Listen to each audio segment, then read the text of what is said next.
कलशस्य मुखे विष्णुः कंठे रुद्रः समाश्रितः मूले तस्य स्थितो ब्रह्मा मध्ये मातृगणाः स्थिताः कुक्षौ तु सागराः सर्वे सप्तद्वीपा वसुन्धरा ऋग्वेदो अथ यजुर्वेदः सामवेदो अथर्वणः अंगैश्च सहिताः सर्वे कलशं तु समाश्रिताः।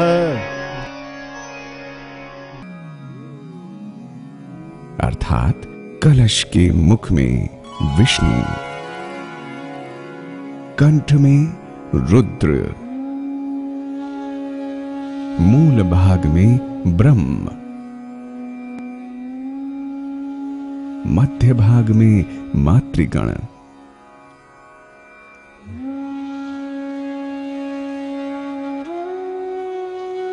कुक्षी में समस्त समुद्र, पहाड़ और पृथ्वी रहते हैं और अंगों के सहित ऋग्वेद, यजुर्वेद, सामवेद तथा अथर्ववेद भी रहते हैं। कुंभ शब्द का अर्थ साधारणतः कलश या घड़ा ही है, किंतु प्रतीक रूप में कुंभ शब्द समग्र सृष्टि के कल्याणकारी अर्थ को अपने आप में समेटे हुए है। रचनात्मकता, शुभ भावना, मंगल कामना एवं जनमानस के उद्धार की प्रेरणा की भावना इसकी वास्तुकला में निहित है। भारतीय प्राचीन शास्त्रों में कुंभ पर्व के महात्म्य पर विस्तृत चर्चा मिलती है। ऋग्वेद, यजुर्वेद, सामवेद तथा अथर्ववेद आदि में कुंभ पर्व का बखान किया गया है। कम पृथ्वीं भवयन्ति संकेतयन्ति भविष्यत्य कल्याणादिकाय महत्याकाशे स्थिताः बृहस्पत्यादयो ग्रहाः संयुज्य हरिद्वार प्रयागादित तत्पुण्य स्थान विशेषानुदिश्य यस्मिन् सह कुंभः। अर्थात पृथ्वी को कल्याण की आगामी सूचना देने के लिए या शुभ भविष्य के संकेत के लिए महाकाश में जब बृहस्पति आदि ग्रह जुटते हों तब हरिद्वार, प्रयाग आदि पुण्य स्थानों पर कुंभ का शुभत्व होता है। स्कंद पुराण में कहा गया है, पद्मिनी नायके मेषे कुंभ राशि गते गुरो गंगा द्वारे भविद योगः कुंभ नामा तदोत्तमः। जिस समय बृहस्पति कुंभ राशि पर स्थित हो और सूर्य मेष राशि पर रहे, उस समय गंगा द्वार यानी हरिद्वार में कुंभ योग होता है।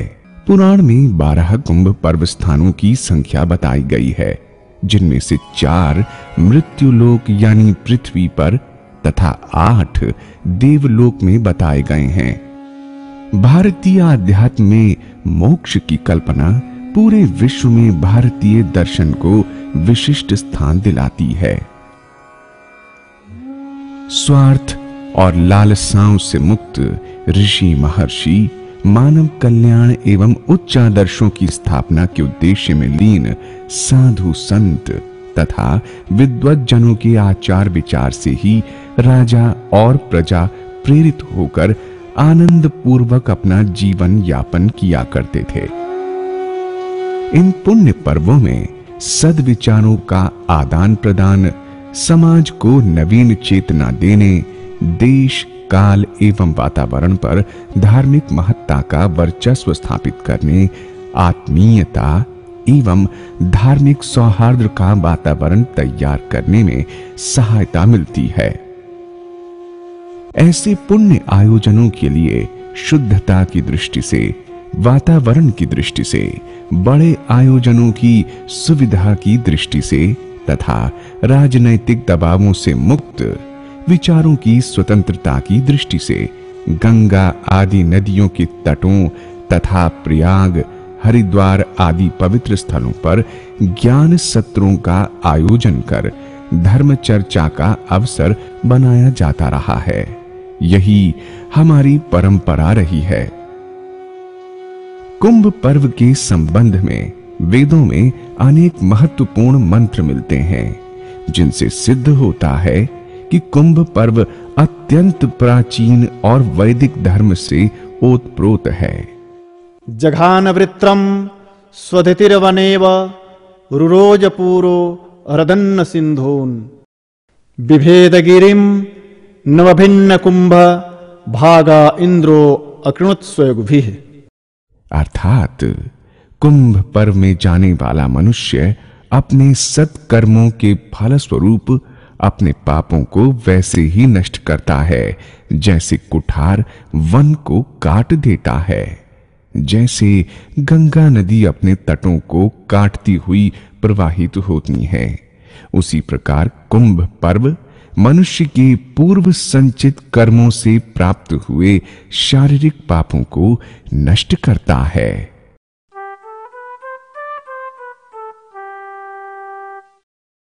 आप भक्तों को मैं अमृत कुंभ की उत्पत्ति की अमर कथा सुनाता हूं। हमारे शास्त्रों में लिखा है, देव दानव संवादे थ्यमाने महोदधौ उत्पन्नोसी तदा कुंभ विधृतो विष्णुना स्वयं। अर्थात हे कुंभ देव, देव दानव के विवाद के कारण समुद्र मथे जाने पर तुम्हारी उत्पत्ति हुई, जिसे साक्षात भगवान विष्णु ने धारण किया।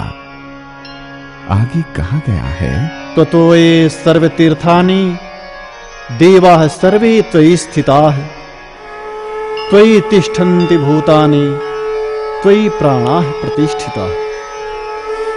अर्थात तुम्हारे जल में समस्त तीर्थ, समस्त देवता, समस्त प्राणी प्राण आदि स्थित रहते हैं। शिवः स्वयं तमेवासि विष्णुस्त्वं च प्रजापतिः आदित्य वसवो रुद्रा विश्वदेवाः सपैत्रिकाः त्वयि तिष्ठन्ति सर्वेपि यतः काम फलप्रदाः। अर्थात तुम साक्षात शिव, विष्णु और ब्रह्मा हो। आदित्य, वसु, रुद्र, सपैतृक, विश्वदेव आदि समस्त कार्यों के फलप्रद देवता तुम्हारे में सर्वदा स्थित रहते हैं। ओम विष्णुवे नमः। एक समय की बात है, दैत्यों और दानवों ने बड़ी भारी सेना लेकर देवताओं पर चढ़ाई कर दी। उस युद्ध में दैत्यों के सामने देवता परास्त हो गए। तब इंद्र आदि संपूर्ण देवता क्षीर सागर में उत्तर तट पर गए और भगवान वासुदेव को संबोधित कर बोले, विष्णु, आपकी सहायता न मिलने से दानव इन्हें बारंबार परास्त करते हैं। उनके ऐसा कहने पर कमल के समान नेत्र वाले भगवान अंतर्यामी पुरुषोत्तम ने देवताओं की अवस्था देखकर कहा, देवगण, मंदराचल पर्वत को मथानी और वासुकी नाग को नेटी बनाकर समुद्र का मंथन करते हुए उससे अमृत निकालो। उसका पान करने से तुम सब बलवान और अमर हो जाओगे। देवाधिदेव भगवान के ऐसा कहने पर संपूर्ण देवता दैत्यों के साथ संधि करके अमृत निकालने के यत्न में लग गए। मंदराचल पर्वत मंथन दंड था, वासुकी नेटी थे, कच्छप रूपधारी भगवान मंदराचल के पृष्ठभाग थे और भगवान विष्णु उक्त मंथन दंड को पकड़े हुए थे। तदनंतर उस क्षीर सागर से 14 रत्न, करल, कौस्तुभ, पारिजात, सुरा, धनवंतरी, चंद्रमा, लक्ष्मी, पुष्पक, ऐरावत, पांचजन्य, शंख, रंभा, कामधेनु, उच्चैश्रवा और अमृत कुंभ निकले। अमृत कुंभ निकलते ही देवताओं के इशारे से इंद्रपुत्र जयंत अमृत कलश को लेकर उड़ गया। उसके बाद दैत्य गुरु शुक्राचार्य के आदेशानुसार दैत्यों ने अमृत को वापस लेने के लिए जयंत का पीछा किया। और घोर परिश्रम के बाद उन्होंने बीच रास्ते में ही जयंत को पकड़ा। तत्पश्चात अमृत कलश पर अधिकार जमाने के लिए देव दानवों में 12 दिन तक अविराम युद्ध होता रहा। परस्पर इस मारकाट के समय में पृथ्वी के 4 स्थानों प्रयाग, हरिद्वार, उज्जैन, नासिक आदि जगहों पर कलश गिरा था। उस समय चंद्रमा ने घट से प्रस्त्रवर्ण होने से, सूर्य ने घट फूटने के भय से, गुरु ने दैत्यों के अपहरण के भय से एवं शनि ने देवेंद्र के भय से घट की रक्षा की। कलह शांत करने के लिए भगवान ने मोहिनी रूप धारण कर यथाधिकार सबको अमृत बांटकर पिला दिया। इस प्रकार देव दानव युद्ध का अंत किया गया। अमृत प्राप्ति के लिए देव दानवों में परस्पर 12 दिन पर्यंत निरंतर युद्ध हुआ था। देवताओं के 12 दिन मनुष्यों के 12 वर्ष के तुल्य होते हैं, अतएव कुंभ भी 12 होते हैं। इनमें से 4 कुंभ पृथ्वी पर होते हैं और बाकी 8 कुंभ देवलोक में होते हैं, जिन्हें देवगण ही प्राप्त कर सकते हैं। मनुष्यों की वहां पहुंच नहीं है। जिस समय में चंद्रादिकों ने कलश की रक्षा की थी, उस समय की वर्तमान राशियों पर रक्षा करने वाले चंद्र, सूर्य आदि ग्रह जब आते हैं, उसी समय कुंभ का योग होता है। उसी वर्ष उसी राशि के योग में जहां जहां अमृत कुंभ सुधा बिंदु गिरा था, वहां वहां कुंभ पर्व होता है। हरिद्वार, प्रयाग, उज्जैन और नासिक, इन 4 निर्णीत स्थानों पर कुंभ योग के समय कुंभ पर्व के उद्देश्य से साधु महात्माओं का आगमन होता है। मृत्यु पश्चात मनुष्यों की उत्तम, मध्यम तथा अधम, ये 3 गतियां उपनिषदों में वर्णित हैं। मध्यम तथा अधम गति को प्राप्त करने वाली आत्माएं भटककर पुनः भिन्न योनियों में जन्म लेने को बाध्य होती हैं और कष्ट भोगती हैं। किंतु जो मनुष्य मरण से पहले ही गुरु उपदेश द्वारा तत्व ज्ञान प्राप्त कर लेते हैं, उनकी मरण के समय प्राणों के साथ आत्मा हृदय में ही ब्रह्मलीन हो जाती है।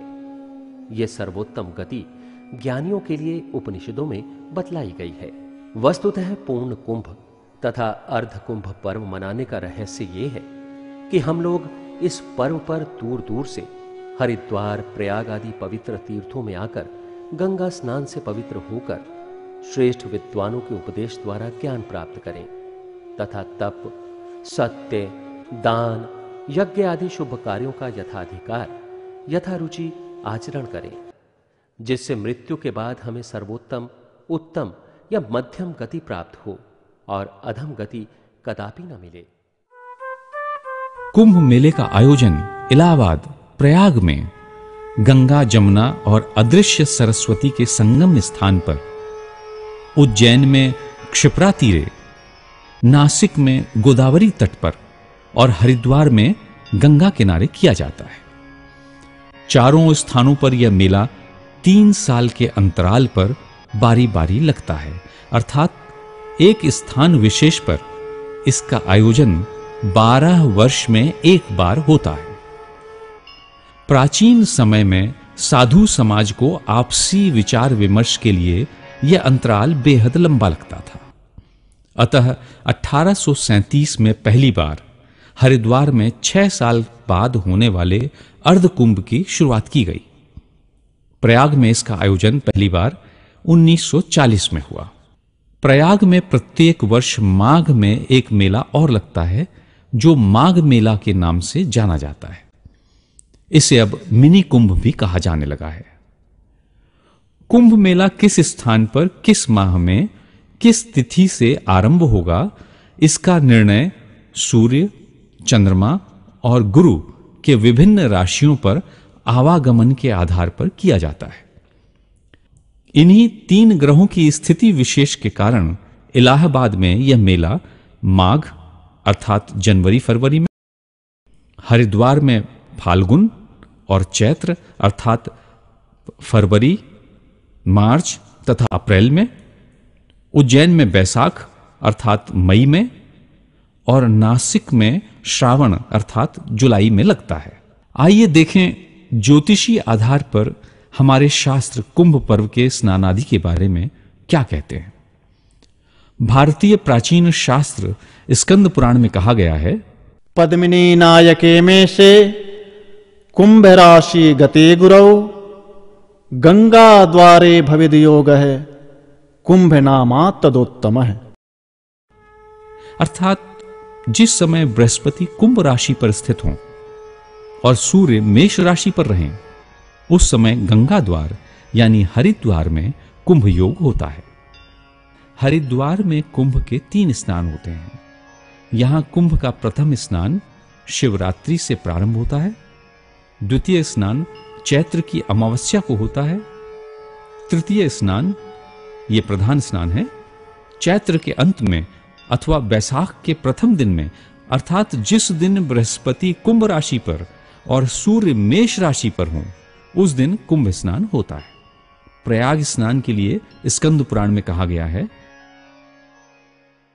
मेष राशि गते जीवे मकरे चंद्र भास्करौ अमावस्या तदा योग है कुंभाक्षस तीर्थ नायके।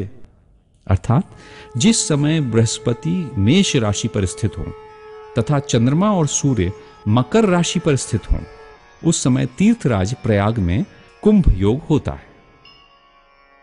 प्रयाग में कुंभ के 3 स्नान होते हैं। यहां कुंभ का प्रथम स्नान मकर संक्रांति मेष राशि पर बृहस्पति का संयोग होने से प्रारंभ होता है। द्वितीय स्नान ये प्रधान स्नान है, माघ कृष्ण मौनी अमावस्या को होता है। तृतीय स्नान माघ शुक्ल बसंत पंचमी को होता है। उज्जैन स्नान के लिए कहा गया है, मेष राशि गते सूर्ये सिंह राशौ बृहस्पतौ उज्जैन्याम भवित कुंभ सदा मुक्ति प्रदायक है। अर्थात जिस समय सूर्य मेष राशि पर हो और बृहस्पति सिंह राशि पर, उस समय उज्जैन में कुंभ योग होता है। अर्थात बैसाख में जब यह योग पड़ता है, उस समय उज्जैन में स्नान किया जाता है। नासिक कुंभ पर्व स्नान के लिए स्कंद पुराण में कहा गया है, सिंह राशि गते सूर्ये सिंह राशि बृहस्पतौ गोदावर्याम भवित कुंभो भक्ति मुक्ति प्रदायक है। अर्थात जिस समय सूर्य तथा बृहस्पति सिंह राशि पर हों, उस समय नासिक में होने वाला कुंभ मुक्ति प्रदायक होता है। नासिक में स्थित गोदावरी के रम्य तट पर कुंभ मेला लगता है। इस पर्व का स्नान भाद्रपद में अमावस्या तिथि को होता है। देवगुरु बृहस्पति जब तक विश्वात्मा सूर्य नारायण के साथ सिंह राशि में रहते हैं, वो 1 महीना सिंहस्थ कहलाता है। इस सिंहस्थ काल में नासिक तीर्थ की यात्रा, पवित्र गोदावरी नदी में स्नान एवं त्रयंबकेश्वर ज्योतिर्लिंग के दर्शन का बड़ा लाभ और महात्म्य है। यहीं पंचवटी में भगवान श्री राम ने वनवास का दीर्घ काल व्यतीत किया था। उत्तराखंड के चारों धाम बद्रीनाथ, केदारनाथ, गंगोत्री एवं यमुनोत्री के लिए प्रवेश द्वार के रूप में प्रसिद्ध हरिद्वार में ज्योतिषीय गणना के आधार पर ग्रह नक्षत्रों के विशेष योग में 12 वर्ष बाद 2010 में पूर्ण कुंभ मेले का आयोजन हो रहा है। आइए हम आपको बताएं इस महापुण्य कुंभ पर्व के अवसर पर श्री हरिद्वार में स्नान आदि के कौन कौन से योग बनते हैं। पहले स्नान का योग बनता है 14 जनवरी 2010 में। इस दिन मकर संक्रांति है, इसे कहेंगे मकर संक्रांति स्नान। दूसरा स्नान 15 जनवरी 2010 यानी उससे अगले दिन। इस दिन मौनी अमावस्या है, साथ ही सूर्य ग्रहण भी है। इस दिन का स्नान भी अपने आप में महत्वपूर्ण है, क्योंकि ये योग बना है 747 साल बाद। तीसरा स्नान होगा 20 जनवरी 2010 को। बहुत शुभ दिन है ये बसंत पंचमी। तो ये हुआ बसंत पंचमी स्नान। चौथा स्नान भी जनवरी में ही है, 30 जनवरी को। ये भी बहुत अच्छा दिन है, माघ पूर्णिमा। पांचवा स्नान नंबर 5वां है, मगर इसको 5वां स्नान नहीं कहेंगे क्योंकि बहुत महत्वपूर्ण स्नान है। इसे कहा गया है प्रथम शाही स्नान। ये पड़ रहा है 12 फरवरी 2010 को। इस दिन महाशिवरात्रि है। छठा स्नान। इसे भी छठा नहीं कहा जाता, इसको कहा जाता है द्वितीय शाही स्नान, क्योंकि यह पड़ता है सोमवती अमावस्या के दिन। सोमवती अमावस्या भी बहुत महत्वपूर्ण योग है। अंग्रेजी तिथि के अनुसार यह पड़ रहा है 15 मार्च 2010 को। सातवां स्नान ये अगले ही दिन पड़ रहा है, नव संवत्सर के दिन, यानी 16 मार्च 2010 को। आठवां स्नान राम नवमी के दिन है, यानी 24 मार्च 2010 को। राम नवमी के दिन का भी अपना महत्व है। नौवां स्नान चैत्र पूर्णिमा के दिन, पूर्णिमा यानी जिस दिन पूरा चांद निकला हो। भारतीय ज्योतिष के साथ ही साथ वैज्ञानिकों ने भी माना है कि इसका जनमानस पर बड़ा प्रभाव होता है। समुद्र जैसे विशाल जल समुदाय का ज्वार भाटा चंद्रमा से प्रभावित होता है। इसका योग बन रहा है 30 मार्च 2010 को। 10वां स्नान ये सबसे महत्वपूर्ण प्रमुख शाही स्नान है। बैसाखी के दिन 14 अप्रैल 2010 को। इस दिन बृहस्पति कुंभ राशि पर रहेंगे और सूर्य मेष राशि में प्रवेश करेंगे। यही योग मुख्य योग माना गया है। 11वां स्नान 28 अप्रैल को योग बन रहा है, बैसाख पूर्णिमा के दिन। यह भी महत्वपूर्ण योग है। इस तरह 11 स्नानों का महत्व बनता है 2010 के पुण्य महाकुंभ पर। हरिद्वार। इस तीर्थ के कई नाम हैं। हरद्वार, हरिद्वार, गंगा द्वार, कुशावर। हरिद्वार के अंतर्गत मायापुरी, हरिद्वार, कनखल, ज्वालापुर और भीमगोड़ा ये पांचों पुरियां आ जाती हैं। राजा भगीरथ के पीछे चलने वाली अलकनंदा गंगा सहस्त्र पर्वतों को विदीर्ण करती हुई जहां भूमि पर उतरी है, जहां पूर्व काल में दक्ष प्रजापति ने यजेश्वर भगवान विष्णु का यजन किया है, वो पुण्यदायक क्षेत्र ही हरिद्वार या गंगा द्वार है। स्कंद उवाच में स्कंद नारद जी से कहते हैं, हे नारद, मैं तुम्हें मनुष्यों की मुक्ति का एक उपाय बताता हूं। जो लोग एक बार भी श्री हरिद्वार में गंगा स्नान करते हैं, वे फिर संसार में जन्म नहीं लेते, चाहे करोड़ों कल्प बीत जाएं। हे मुने, 3.5 करोड़ तीर्थ हरिद्वार तीर्थ में निवास करते हैं। जिसने हरिद्वार तीर्थ में स्नान किया, उसने समस्त तीर्थ में स्नान किया। हरिद्वार स्वर्ग के समान है, इसमें संशय नहीं है। वहां जो एकाग्र होकर जिस देवता का पूजन करता है, वो देवता परम प्रसन्न होकर उसके मनोरथों को पूर्ण करते हैं। जहां गंगा भूतल पर आई है, वही तपस्या का स्थान है, वही जप का स्थल है और वही होम का स्थान है। जो मनुष्य नियम पूर्वक रहकर तीनों समय स्नान करके वहां गंगा सहस्त्र नाम का पाठ करता है, वो अक्षय संतति पाता है। जो नियम पूर्वक गंगा द्वार में पुराण सुनता है, वो अविनाशी पद को प्राप्त होता है। जो नियम पूर्वक भक्ति भाव से हरिद्वार का महात्म्य सुनता है अथवा भक्ति भाव से उसका पाठ करता है, वो भी स्नान का फल पाता है। पतित पावन तीर्थ हरिद्वार की महिमा अपरंपार है। इसके विषय में पद्म पुराण में एक पुण्यमय उपाख्यान है।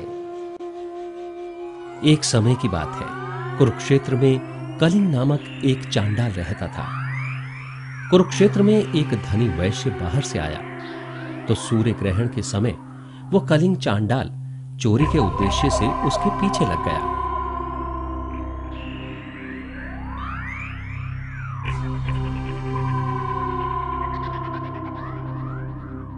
और कुरुक्षेत्र से उस वैश्य के लौटने के समय इसी हरिद्वार में आधी रात के वक्त उस पापी ने उस वैश्य के घर में चोरी करने की चेष्टा की।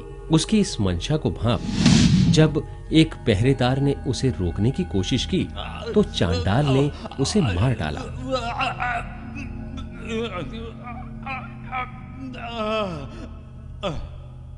इसी समय वैश्य के एक सेवक ने यह घटना देख भाले से उस पापी चांडाल की हत्या कर दी।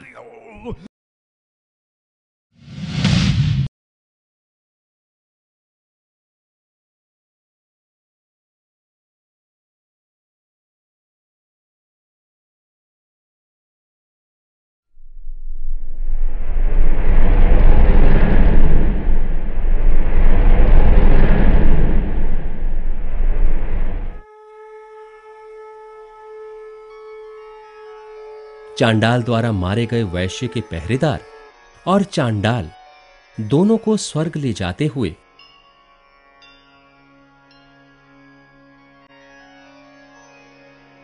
देवता ने वैश्य से कहा, देखो इस तीर्थ का महात्म्य, यह हरिद्वार पापियों का भी कल्याण करने वाला है। ऐसा कहकर उन दोनों को देवता स्वर्ग ले गए।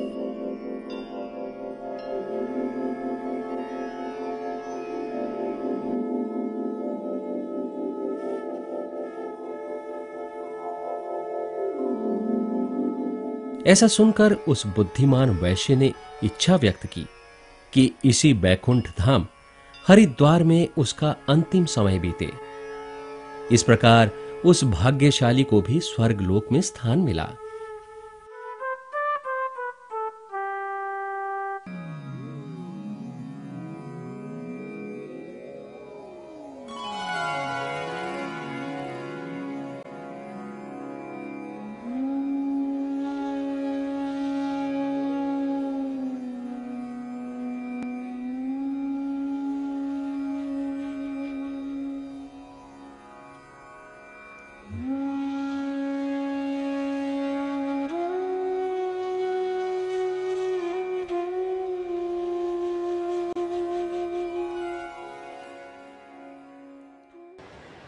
हर की पौड़ी ये हरिद्वार का प्रसिद्ध घाट है।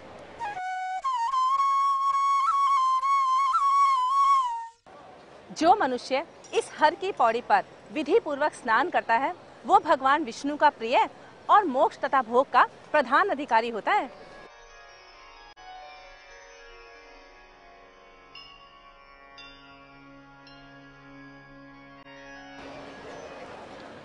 यही वो स्थान है जहां पर दक्ष तथा अन्य देवताओं ने यज्ञों के स्वामी साक्षात अविनाशी भगवान विष्णु का स्तवन किया था।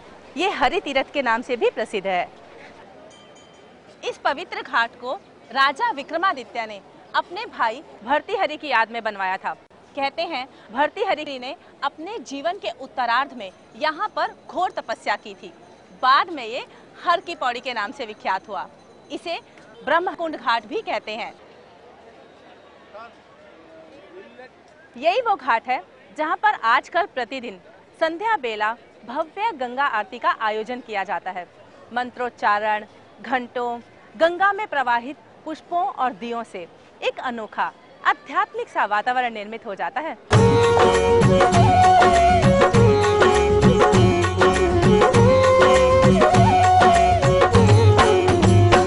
ओम जय गंगे माता मैया, जय गंगे माता। जो नर तुमको ध्याता, जो जन तुमको ध्याता, मन वांछित फल पाता। ओम जय गंगे माता।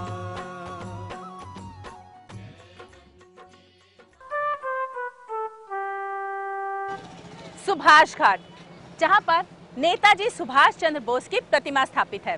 ये हर की पौड़ी के बिल्कुल पास में है। सेवा समिति नामक एक स्वयंसेवी संस्था यहाँ पर यात्रियों की सेवा के लिए एक अस्पताल चलाती है।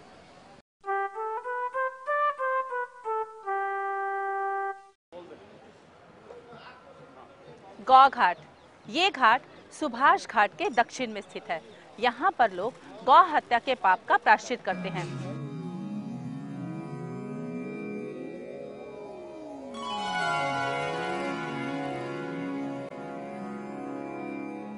ये कुशा घाट भगवान दत्तात्रेय की तपस्थली है। यहाँ पर 10वीं क्रिया का कर्म किया जाता है। कहते हैं भगवान दत्तात्रेय ने अपनी माता रेणुका का कर्म भी यहीं पर किया था।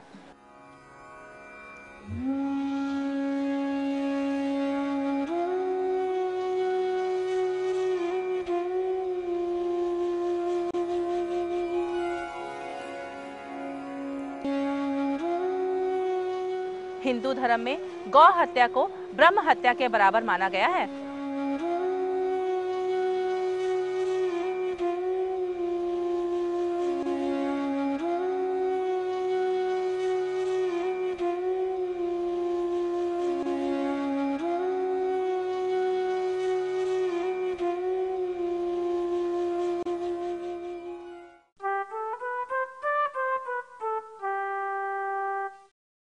मनसा देवी, यहाँ पर हम पैदल और या फिर रोपवे से भी जा सकते हैं। मनसा देवी मंदिर बिलवा पर्वत के शिखर पर है।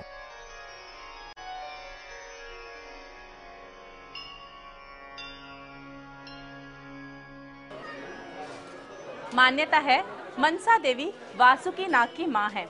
यहाँ आने से नाग भय से मुक्ति मिलती है और मनोवांछित फल की प्राप्ति होती है। ये जो ऊपर गायत्री देवी हैं, इनके 5 मुख और 10 भुजाएं हैं और नीचे मनसा देवी के 1 मुख और 18 भुजाएं हैं।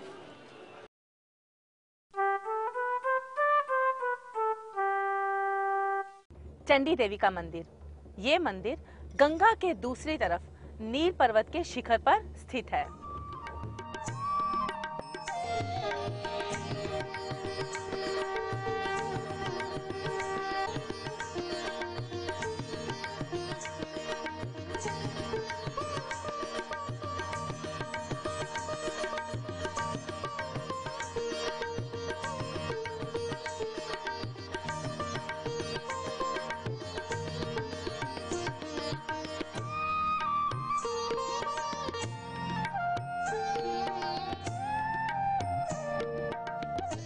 मान्यता है शुंभ निशुंभ चंडमुंड जैसे दैत्यों का संहार करने के लिए ही चंडी देवी इस पर्वत पर प्रकट हुई थी।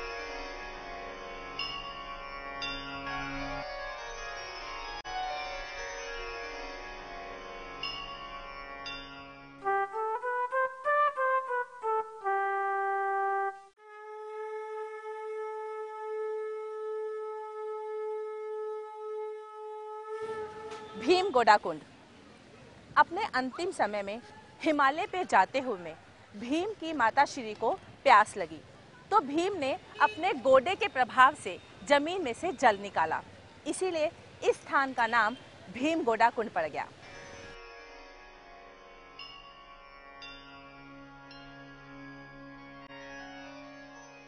और ये जो शिवलिंग आप देख रहे हैं, ये 5 पांडवों ने अपने हाथ से यहाँ पर स्थापित किया था।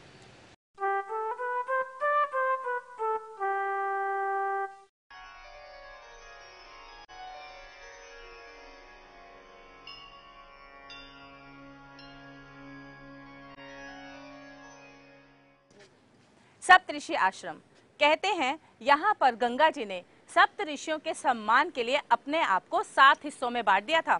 बाद में यही जगह सप्तऋषि आश्रम के नाम से विख्यात हुई।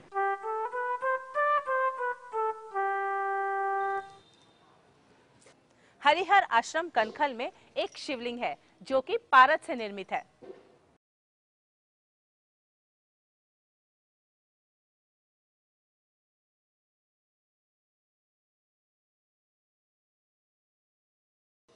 इस शिवलिंग का वजन तकरीबन 150 किलो है।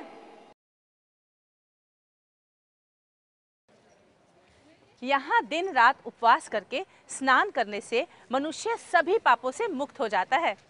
कहते हैं सभी वेदों में पारंगत विद्वानों को अगर यहाँ गौदान कराया जाए तो वैतरणी नदी और यमराज के कभी दर्शन नहीं होते। यहाँ किए गए जप, तप, होम और दान अक्षय होते हैं। यहीं नजदीक में एक विशालकाय रुद्राक्ष वृक्ष के दर्शन भी किए जा सकते हैं।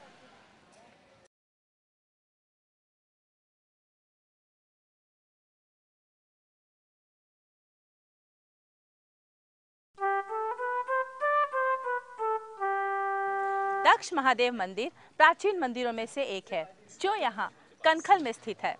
एक पौराणिक कथा के अनुसार देवी सती के पिता राजा दक्ष ने एक यज्ञ का आयोजन करवाया था। इस यज्ञ में राजा दक्ष ने भगवान शंकर को आमंत्रित नहीं किया था। इस बात से लज्जित होकर देवी सती ने अपने आप को यज्ञ कुंड में आहुत कर दिया।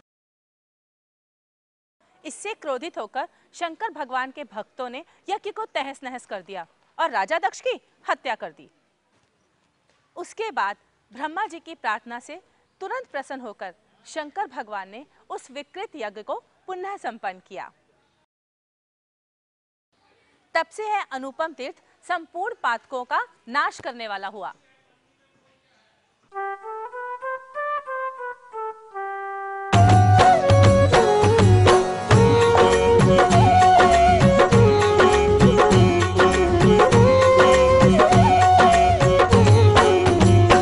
ओम जय गंगे माता मैया, जय गंगे माता।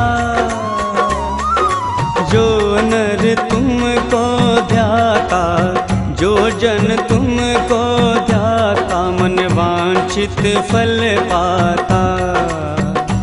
ओम जय गंगे माता।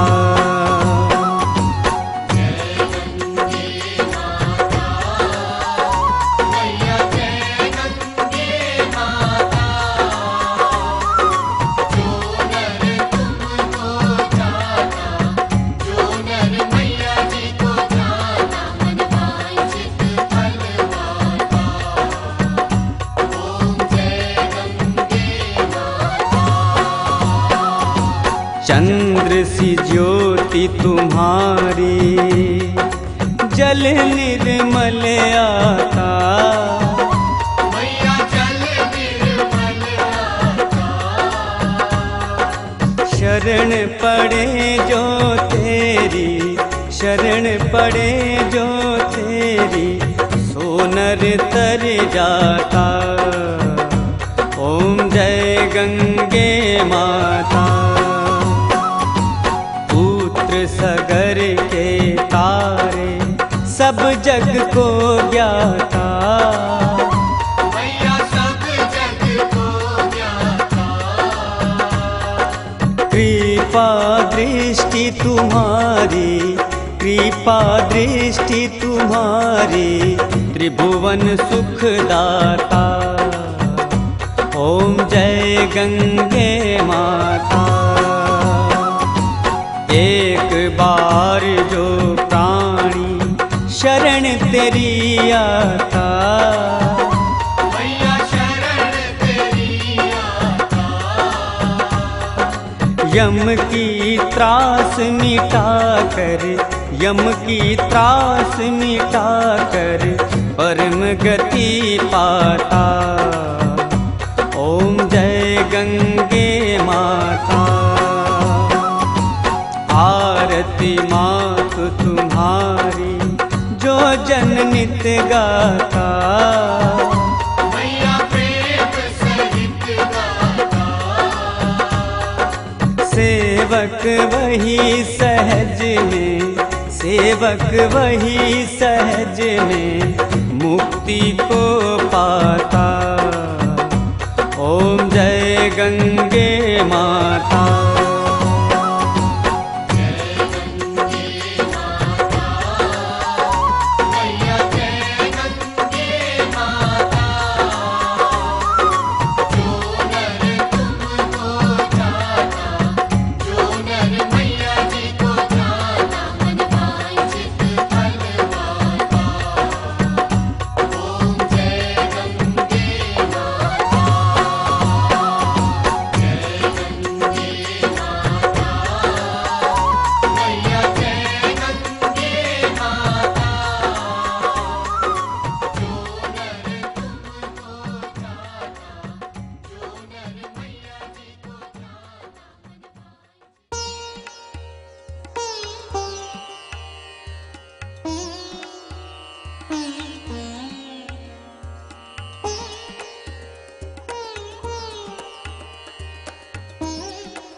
Mm-hmm.